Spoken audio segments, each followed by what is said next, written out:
the road from Long Preston to Ribble, then to Ribble on to settle.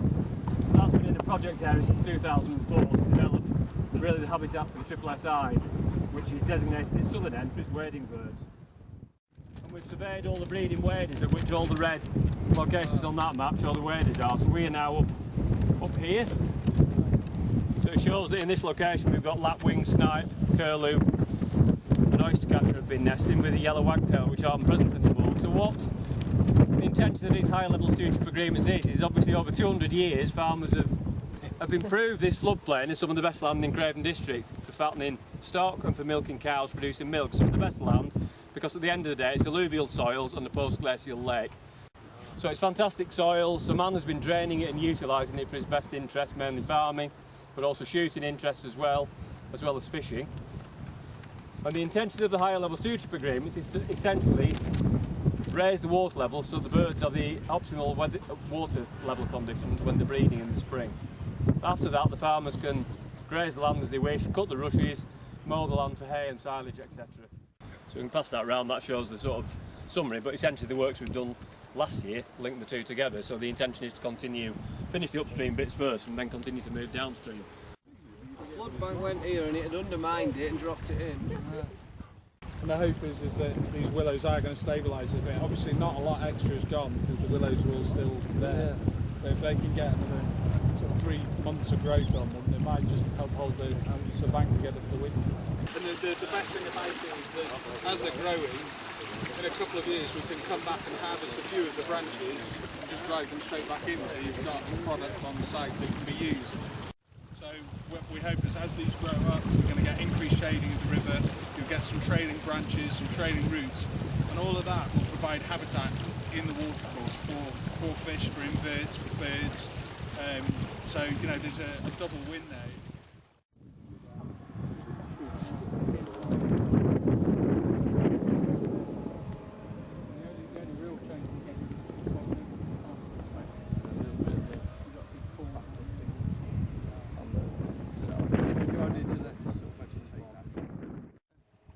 Further upstream, where we want to disconnect it from the channel and use those in the tributary over there to create the type of habitat we need for the trout, the young trout and spawning.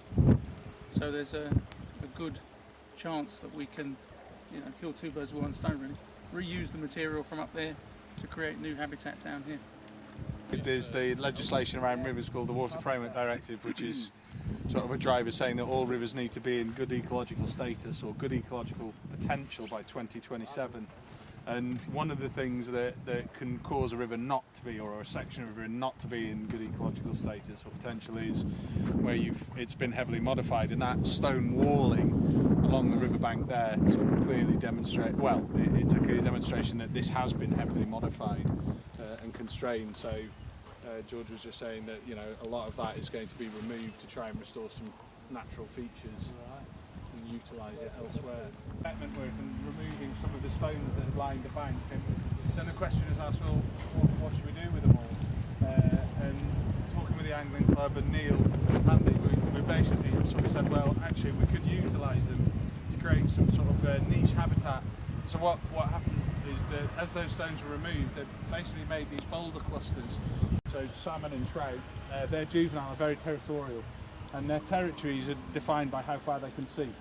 So if you've got an open channel from here to there and it's all gravel bottom, if they can see one side to the other, they'll claim that whole channel as a territory.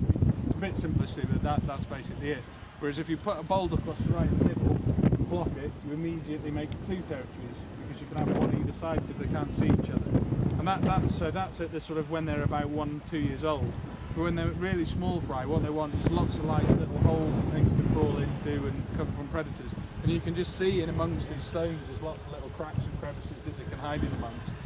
So the hope is where salmon might be cutting either just upstream on that gravel bed or just downstream, as they emerge and move away from their redds, that actually they'll drop into these areas and use these boulder clusters as cover.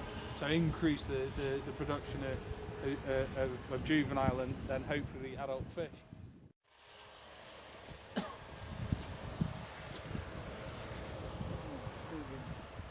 Yes.